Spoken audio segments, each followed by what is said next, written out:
한국과학기술연구원 청정에너지연구센터의 오형석이라고 합니다. 우선 이렇게 과학난제 도전 융합연구개발 사업에 발표할 수 있는 기회를 주셔서 감사의 말씀을 먼저 전합니다. 제가 우선 지원한 과학난제 도전 영역은 지구 온난화 해결에 관련된 내용입니다. 아시겠지만 지구 온난화가 굉장히 큰 이슈이고 이런 문제를 어떻게 해결할지에 대한 많은 솔루션이 지금 제시되고 있는데요. 예를 들면은 그런 에너지를 리뉴어블 에너지로 대체한다든지, 혹은 이제 탄소세를 부과해서 그 CO2의 발생량을 강제로 저감하기 위한 그 접근법이 있습니다. 근데 제가 오늘 제안드리고 싶은 내용은 그런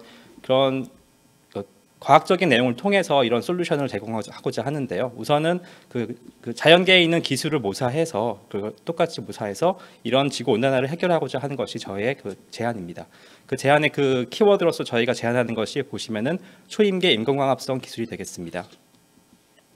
네, 여러분 혹시 그 홀리 그레일이라는 말은 들어보셨는지 모르겠습니다. 이 홀리 그레일이라는 말은 그 성경책의 그 성배라는 말인데요. 그 성배라는 의미가 갖는 것은 다 아시겠지만 굉장히 임팩트가 있거나 굉장히 중요한 일, 혹은 이제 어떠한 중요한 일을 할 때 보통 이제 성배라는 얘기를 비유해서 보통 얘기를 하고 있습니다. 이제 이런 성배라는 의미를 가지고 보통 이제 에너지나 환경 분야에서의 성배라고 얘기하는 것이 보통 최근에 인공광합성이 그런 성배라는 역할을 할 수 있다 보통 얘기를 하고 있습니다. 그 이유는 단순히 그 인공광합성을 통해서 그 이산화탄소를 저감하는 기술이기 때문이 아니고요. 보시면은 이런 신재생에너지, 그 리뉴어블 에너지를 저장할 수 있는 매개체로서 이 인공광합성이 활용될 수 있고, 또한 이런 인공광합성 기술을 활용을 해서 물을 분해해서 최근에 많이 이제 뉴스에 나오고 있는 그런 연료전지를 돌릴 수 있는 수소를 만든다거나, 혹은 공기 중에 있는 질소를 이제 전환을 해서 여기 보시면 암모니아를 보통 만들 수가 있습니다. 이런 공기 중에 있는 질소를 암모니아를 만드는 경우는 보통 이제 저희가 보통 많이 들어보셨던 하버보시법인데요. 이런 인공광합성 기술을 활용한다면 이런 다양한 기술들을 할 수가 있고, 이런 에너지 또한 저장할 수 있기 때문에 그 에너지 환경 분야에서 그 홀리 그레일이라고 보통 얘기를 하고 있습니다. 그렇다면 우선 이런 인공광합성 기술이 어떤 것인지 말씀드릴 필요가 있을 것 같습니다. 뭐 아시겠지만 인공광합성은 말 그대로 이 왼쪽에 보이시는 그 식물의 광합성을 그대로 모사한 기술을 의미합니다. 이런 식물의 광합성은 크게 이제 그 세 가지 기작으로 구분이 되는데요. 여기 엽록소를 보시면은 첫 번째가 빛 에너지를 받아서 그 빛으로부터 전자를 만들어내고, 이 전자를 활용해서 물을 분해해서 산소를 배출하고 수소 이온인 프로톤을 만들어내는 게 첫 번째 기작입니다. 이걸 보통 저희가 그 포토 시스템 2라고 보통 얘기를 하는데요. 이 포토 시스템 2의 기작을 저희의 그 오른쪽에 보이시는 인공광합성 기술에서는 이 빨간색 전극을 보시게 되면은 물이 분해돼서 산소가 나오는 이 광전극이 포함된 부분이 이 포토 시스템 2에 해당합니다. 그리고 포토 시스템 1 같은 경우에는 이 엽록소에서 그 생성된 그 프로톤, 즉 수소 이온을 반대편 그 켈빈 사이클로 옮겨주는 게 포토 시스템 1인데요. 이런 포토 시스템 1 역할을 하는 부분이 여기 그 오른쪽에 인공광합성을 보시면은 여기에 고분자 전해질 막이 보통 이런 포토 시스템 1의 역할을 하고 있습니다. 그리고 그 광합성에서 가장 중요한 켈빈 사이클을 보시게 되면은 이 켈빈 사이클은 이산화탄소와 물을 활용해서 포도당을 만드는 가장 중요한 역할을 하는데요. 저희의 인공광합성 시스템 내에서는 이런 그 CO2가 물에 녹아 있는 상태에서 이런 그 산화전기에서 넘어온 그 프로톤이 반응을 해서 이런 그 하이드로카본들을 만들 수 있는 이런 기작 자체를 이제 지금 여기서는 그 켈빈 사이클이라고 할 수가 있겠습니다. 보시다시피 이런 인공광합성 기술 자체는 그 하나의 기술로만 구성된 것이 아니고, 여기 포토 시스템 2에 해당하는 광전극과 산화전극, 그리고 포토 시스템 1에 해당하는 그 고분자 전해질 막 기술, 그리고 그 켈빈 사이클에 해당하는 환원전극이 포함이 되게 되는데요. 이렇게 융합 기술이 필요로 하는 인공광합성 기술 중에서도 가장 더 중요하다고 판단될 수 있는 것은 여기 켈빈 사이클이 포함된 전극입니다. 그 이유는 이미 앞선 교수님들께서도 말씀하셨지만 이 태양전지 기술 기반의 기술들 자체는 굉장히 이미 많이 발전을 했고 상용화에 이르고 있기 때문에 좀 더 연구가 필요한 파트 자체가 여기 인공광합성 내에서는 이 켈빈 사이클이 포함된 영역이라고 할 수가 있겠습니다. 그렇다면 현재 연구 동향이 어떨지가 가장 궁금하실 것 같은데요. 이런 인공광합성 기술 자체는 굉장히 오래전부터 많이 그 제안이 되었었고 연구가 진행이 되었습니다. 저희 한국과학기술연구원에서도 이런 인공광합성 기술의 중요성을 오래전부터 인지를 했었고 그 다년간 연구를 진행을 했는데요. 그래서 이런 다년간의 연구를 통해서 저희가 다양한 컨셉 프루프된 그런 디바이스나 그런 그 시스템들을 저희가 제안을 했었습니다.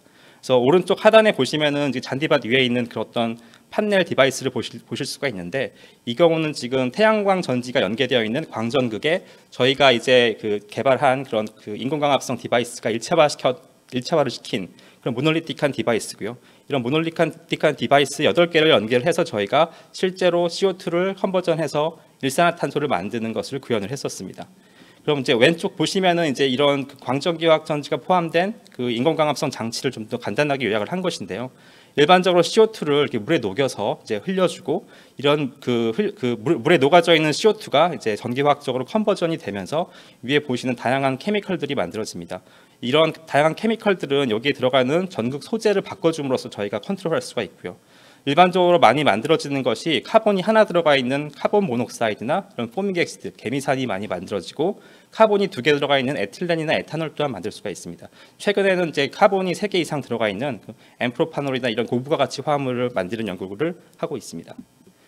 그럼 좀 더 자세하게 저희가 제안한 컨셉 프로프의 사진을 보실 텐데요. 이 동영상을 보실 텐데, 보시면은 이제 이쪽 반대편에 광전극이 있었고요. 광전극에 맞대어 있는 부분이 산화전극인데요. 이 산화전극에서는 이 물이 분해되면서 산소 기체가 발생하는 걸 보실 수가 있습니다. 그리고 이 산소가 발생하는 과정에서 눈엔 보이지 않으시지만 그 프로톤, 즉 수소 이온들이 생성이 돼서 수소 이온들이 이제 여기 투명한 그 폴리머 막을 투과를 해서 반대편 전극으로 이동을 합니다.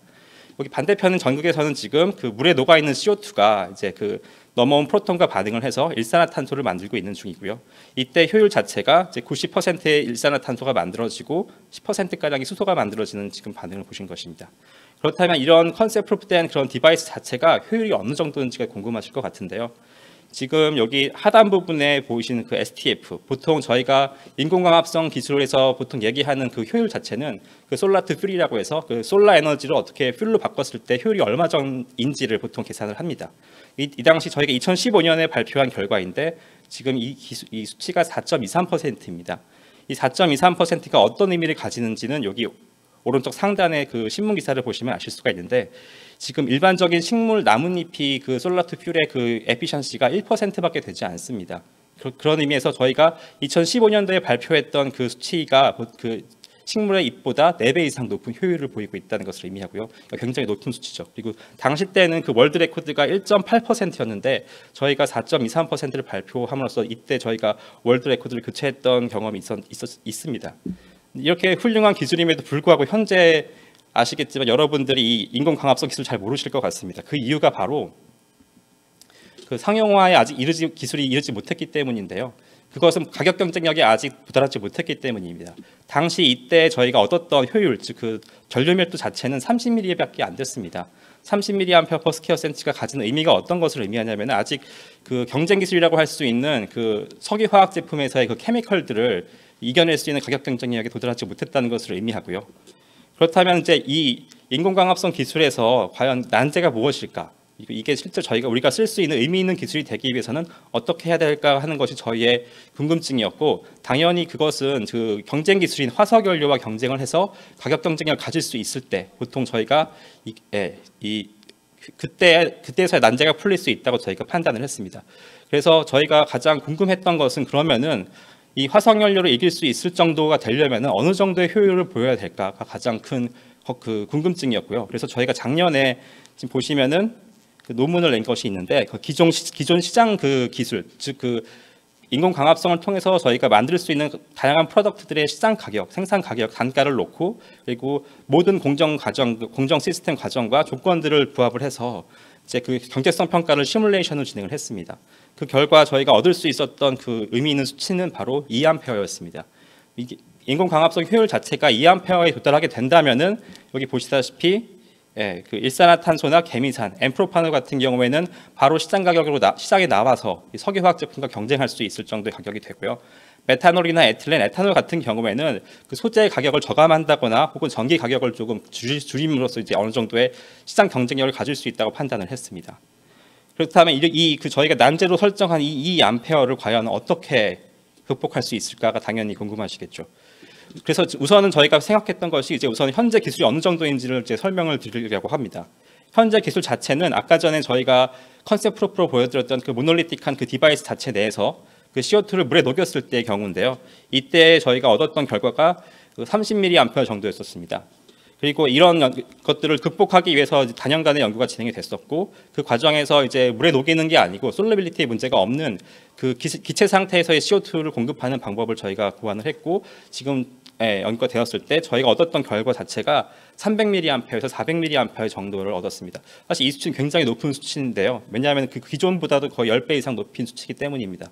하지만 보시다시피 저희가 목표로 설정했던 이 난제를 극복하기 위한 그 목표 수치인 2A에 도달하기에는 너무나 작은 수치입니다. 그래서 이 수치를 극복하기 위해서는 과연 어떤 기술이 필요할까가 저희의 그 고민이었고, 그 고민 자체를 저희가 어떻게 해결할지에 대한 그 아이디어는 바로 다음 슬라이드에 보여드리겠습니다.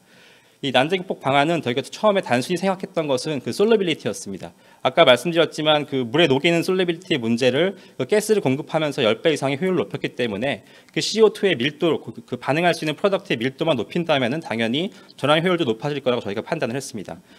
여기 보이시는 간단한 수식만 보더라도 그 CO2의 농도와 그 전환 효율이 비례 관계에 있기 때문에 이런 CO2의 농도를 높여보자 저희가 생각을 했고요. 그렇다면 어느 정도 높여야 되느냐? 수치상으로 생각했을 때 60배가량 높여야 되고, 60배가량 높이게 된다면은 산술적으로 2.1A까지 얻을 수 있기 때문에 이 인공광합성 기술 자체가 석유화학기술 제품과 경쟁할 수 있는 어느 정도의 수준에 도달할 수 있다고 저희가 판단을 했습니다. 그렇다면 이 60배까지 늘릴 수 있는 기술이 과연 무엇일까 저희가 고민을 했었고, 그것이 저희가 지금 오늘 제안하게 드리게 된 그 초인계 기술이 융합된 인공광합성 기술입니다. 네, 그러면 이제 초인계 기술이 당연히 궁금하실 거라고 생각을 합니다. 초인계 기술은 좀 생소하실 수도 있기 때문인데요.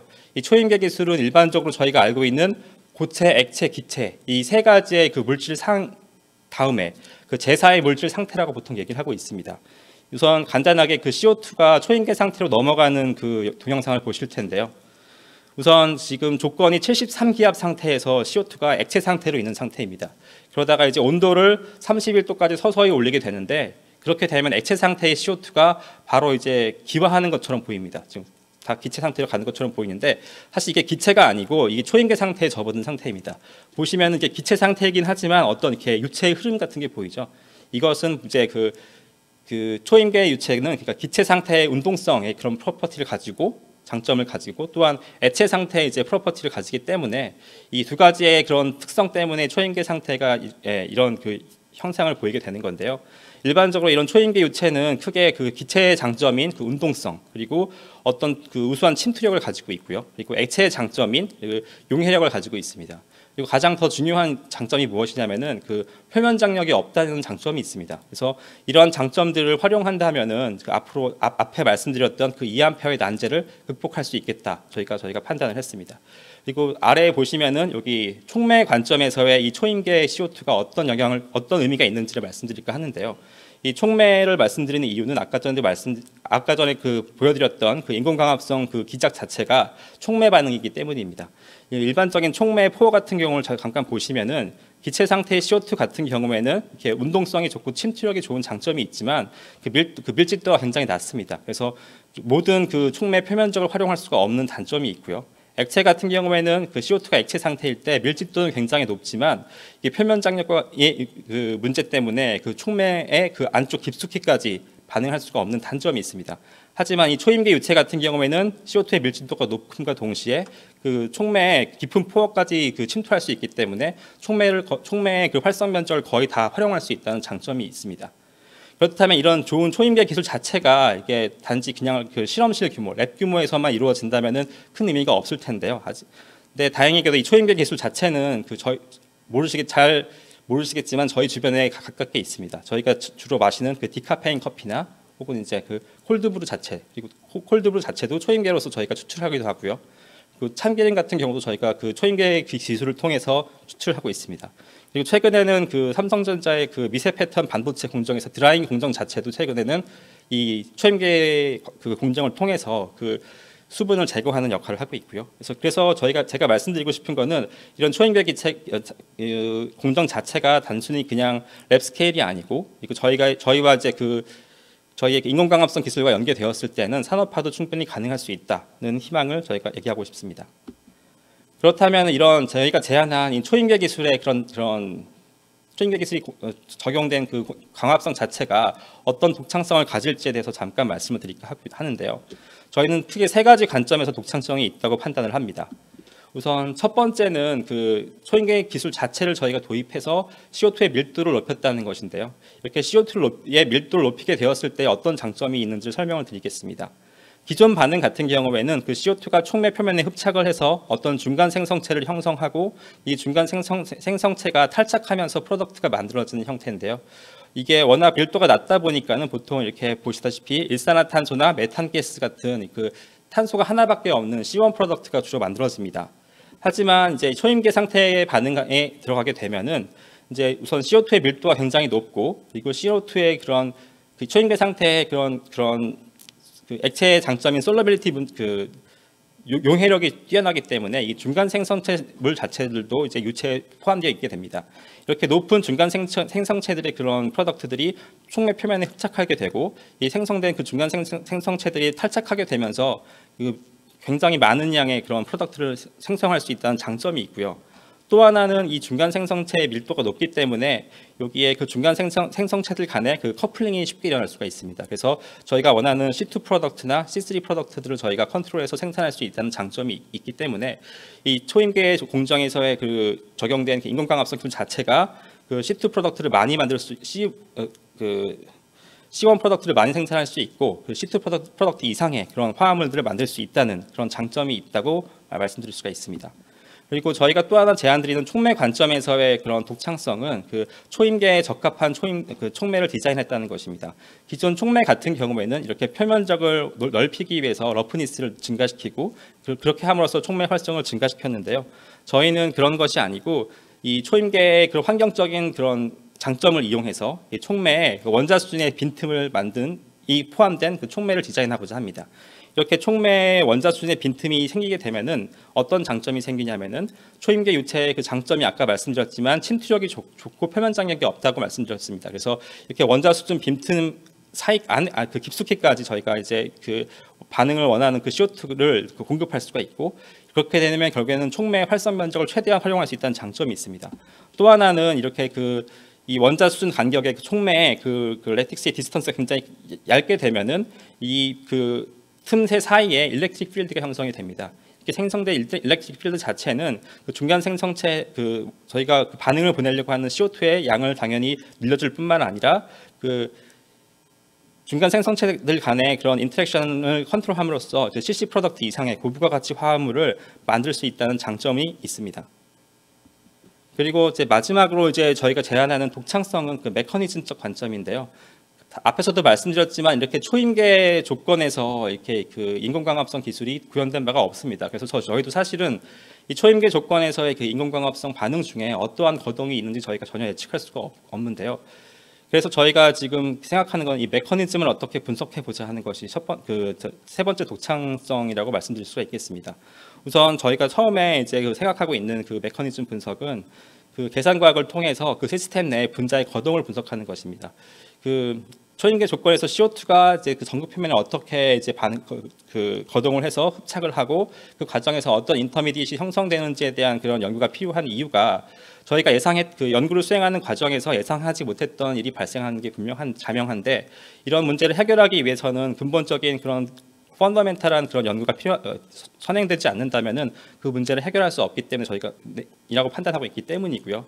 두 번째는 저희가 이제 저희 팀이 가지고 있는 장점인 그 실시간 분석 툴을 이용하는 것입니다. 이 초임계 조건 내에서 사실은 이런 실시간 분석 툴이 구현된 바가 전혀 없는데요. 저희는 지금 그 초임계 조건이 사실은 가혹한 조건이기 때문에 그 다양한 그런 분석 툴들을 적용하기는 어렵지만 가장 가능한 것이 그 가속기의 그 엑스레이 기반의 그 엑스레이 업섭션 스펙트로스코피를 활용하는 것인데요. 이렇게 활용하게 되면은 그 초임계 조건에서의 촉매들이 구동하는 중에 촉매의 그 전자 구조를 저희가 관찰할 수가 있습니다. 실시간으로. 그래서 이걸 활용해서 촉매의 그런 액티비티나 스테빌리티에 어떤 영향을 줄 수 있는지 저희가 판단할 수가 있고 촉매의 활성이 떨어지거나 내구성이 떨어지는 경우에 어떻게 촉매를 디자인해야 되는지에 대한 정보를 저희가 피드백해서 다시 촉매를 재디자인할 수 있는 방법으로서 저희가 이 분석 툴들을 활용할까 합니다. 이 앞선 세 가지 독창성이 있었고요. 그렇다면 이런 연구를 어떻게 진행할까에 대한 그런 간단하게 설명을 드릴까 하는데요. 앞에서도 말씀드렸지만 이 인공광합성 기술 자체는 그 한 명의 전문가가 한 그룹의 전문가가 해결할 수 있는 문제가 아닙니다. 왜냐하면 다양한 그 기술들이 융합되어야지만 해결될 수 있는 문제인데요. 우선 당연히 저희가 생각한 이 그룹 그 연구팀이 이렇게 되었으면 좋겠다고 말씀을 드리는 제안은 다음과 같은데요. 사실 저희가 연구팀을 구성한 건 아니고요. 우선 첫 번째가 당연히 초임계 반응기를 만들고 초임계의 조건에서 운전하실 수 있는 전문가가 당연히 필요합니다. 그리고 초임계 조건에서 촉매를 디자인하실 수 있는 그런 분들이 필요하고요. 그리고 이제 펀더멘탈한 연구를 하실 분들, 즉 그 초임계 조건에서 실시간 분석을 하실 수 있는 연구자들이 필요하고, 그리고 초임계 조건에서의 분자 고동, 그러니까 몰리큘러 다이내믹을 보실 수 있는 분들이 필요합니다. 또한 초임계 조건에서의 반응 해석하실 수 있는 분들이 당연히 필요할 것 같고요. 그리고 이러한 그 초임계 조건에서의 그 인공광합성 장치 그 연구가 과연 이게 경제적인 의미가 있는지 없는지를 저희가 판단을 해야 되기 때문에 이런 그 테크노 이코노믹 하시는 분들이 함께 조인을 해서 연구를 한다면은 이 초임계 인공 광합성이 의미 있는 연구 결과를 얻을 수 있을 거라고 생각을 하고요. 그렇게 되었을 때 저희가 목표로 하고 있는 이 온실가스를 저감하고 나아가서는 이 온실가스인 CO2를 자원함과 동시에 온난화를 극복할 수 있지 않을까 생각합니다.